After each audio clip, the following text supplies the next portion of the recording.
의제 협상을 담당할 북한과 미국의 실무협상 대표들 오늘 오후 하노이로 집결할 예정입니다. 네, 이런 상황에서 도널드 트럼프 미국 대통령 이번 정상회담 성공에 대한 자신감을 다시 표출하면서 서두를 것이 없다 이런 입장도 재확인했습니다.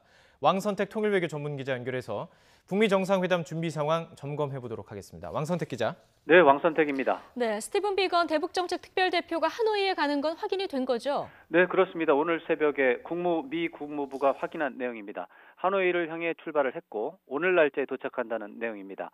당초 다음 주 초에 도착할 것으로 예상을 했는데 예상보다는 일찍 도착하는 셈이 되겠습니다.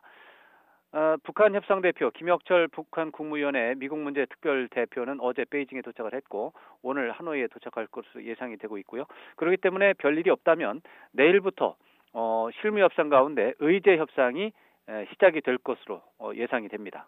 네, 협상 내용을 좀 자세히 짚어봐야 되는데요. 이 비건 대표 지난번 평양 회담이 서로 요구하는 사항을 파악하는 기회였다 이렇게 말했습니다. 일부 전문가는요, 이번 협상에서 정상회담 합의문 초안을 놓고 아주 치열한 협상을 전개할 것이다 이렇게 보고 있습니다. 어느 쪽에 좀 가까운 협상이 될 수 있을까요? 네, 두 가지 요소가 합쳐진 협상으로 예상을 할 수가 있습니다. 한편으로 합의문 초안을 놓고 협상을 하겠지만 협상의 목표가 단일안을 도출하는 것이 아니고 여전히 상호의 입장을 파악하는 것이 목표가 되겠습니다. 그 이유는 이번 북미 비핵화 협상의 특징이 톱다운 방식이고 두 정상이 실질적인 협상을 진행하기 때문입니다. 실무협상 대표의 임무가 정상 간의 협상이 성공하도록 준비를 최대한 잘하는 것이 되겠습니다.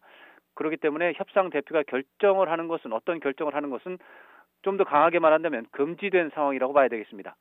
다만 협상을 효율적으로 진행하려면 합의문 초안 작성을 목표로 하는 것이 가장 일반적이고 효율적인 방식입니다. 따라서 비건 대표와 김혁철 대표는 합의문 초안을 여러 개를 만들고 시나리오별로 장단점을 작성을 해서 각자 지도자에게 제출할 것으로 예상할 수 있습니다. 네. 자, 합의문 초안을 여러 개 작성할 수 있다고 했는데 어떤 모습이 될지 굉장히 궁금합니다. 네, 이번 하노이 합의문은 그 출발점이 싱가포르 정상회담 공동 성명입니다. 그 성명을 보면은 내용을 예측을 할 수가 있는데 싱가포르 공동 성명이 기본적으로 이제 전문 그리고 본문 4개조, 결문 이렇게 6개 부분으로 구성이 되어 있습니다. 이번에도 공동 성명은 6개 부분으로 구성될 것으로 예상할 수 있습니다. 내용을 예상을 한다면 전문에서는 종전선언에 해당하는 문구가 들어갈 것인가 말 것인가 이 부분이 관심이 되겠습니다. 본문 1조에는 북미 관계 개선 조항입니다. 이 부분에서 북미 수교를 목표로 협상을 진행을 할 것인지 또 그에 앞서 연락사무소를 개설을 할 것인지 아니면 연락관 교환을 추진할 것인지 이런 것들을 놓고 협상을 하는 것이 주요 관심사가 되겠습니다. 본문 2조는 정전협정을 평화협정으로 대체하는 부분에 대한 문제가 되겠고요. 본문 3조가 비핵화 조항입니다. 북한이 핵무기와 관련 시설 폐기와 관련해서 시간표를 제시할 것인지 또 미국에서는 그 상황 조치로 대북 제재를 언제 어떻게 해제할 것인지 시간표를 제시하는 것이 관건이 되겠고요. 본문 4조는 북미 양측의 신뢰 구축을 위한 기타 친선 행사를 나열하는 것입니다. 이런 것으로 예상을 해볼 수가 있겠습니다. 네, 그런데 이 도널드 트럼프 대통령이 또다시 북한과 협상에서 서두를 것이 없다 이런 입장을 밝혔습니다. 지난 15일에 했던 발언과 좀 같은 맥락이다 이렇게 봐야 될까요? 그렇습니다. 지난 15일 회견에서 서두를 것이 없다. 단지 시험만 하지 않으면 된다라고 알려졌는데 동일한 맥락입니다. 다만 당시 발언에 대한 해석이 핵과 미사일 시험만 하지 않으면 다른 핵무기나 핵시설을 보유해도 된다라는 그런 이제 의구심이 제기가 됐었습니다만 실제로는 자신이 협상을 잘하고 있다는 자기 확신 그리고 이번에 비핵화 관련해서 큰 성과가 나올 것이라는 자신감을 표현한 것으로 해석하는 것이 맞겠습니다. 이번에 그런 부분을 다시 한번 확인한 것인데요.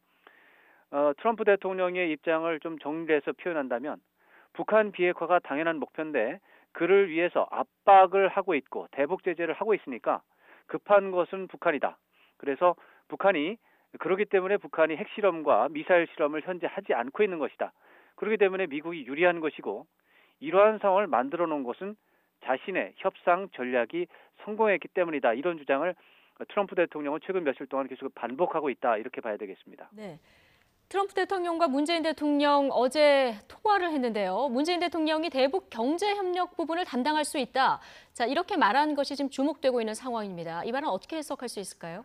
네, 과거 대북 정책 추진 과정에서 퍼주기라고 하는 퍼주기 논란이 있었고 그렇기 때문에 또 이번에 또 퍼주기를 하는 것이 아닌가 하는 의구심 차원에서 문제를 제기한 것이다 이렇게 볼 수가 있는데 그렇지만 퍼주기 논란을 적용하는 것은 참 어렵다는 잘 맞지 않는다 이런 판단을 하고 있습니다. 트럼프 대통령이 북한과 비핵화 협상을 하고 있고 그렇지만 미국은 북한에 돈 한 푼 주지 않겠다. 한국이나 일본이 낼 것이다라고 미국의 국내 정치 차원에서 미국 주민들에게 설명하고 있습니다. 이에 대해서 문재인 대통령이 트럼프 대통령의 정책을 전폭적으로 지지하고 협조한다. 이런 부분을 강조하는 과정에서 나오는 말이고요. 또 하나 요점이 있습니다. 또 하나는 북한이 가시적인 비핵화가 시작이 되면 대북 경제 제재도 가시적으로 완화가 되고 그렇게 되면 그 다음 단계는 북한 경제 개발과 관련한 이권 부분이 있습니다. 이 부분에 대해서 유럽과 중국의 기업들이 상당히 앞서 있습니다. 유리한 입장입니다. 현재. 그리고 북미 협상 과정에서 트럼프 대통령과 김정은 위원장의 협상을 통해서 미국의 민간 기업의 북한 진출도 충분히 예상할 수 있습니다. 이렇게 되면 오히려 북한 지역 경제 개발과 관련해서 한국의 기업이 소외되는 문제도 예상할 수 있습니다. 문재인 대통령의 발언은 그런 상황을 염두에 둔 발언이다. 이렇게 해석을 하면 크게 틀리지 않을 것 같습니다. 네, 지금까지 통일외교부 왕선택 기자였습니다. 고생하셨습니다.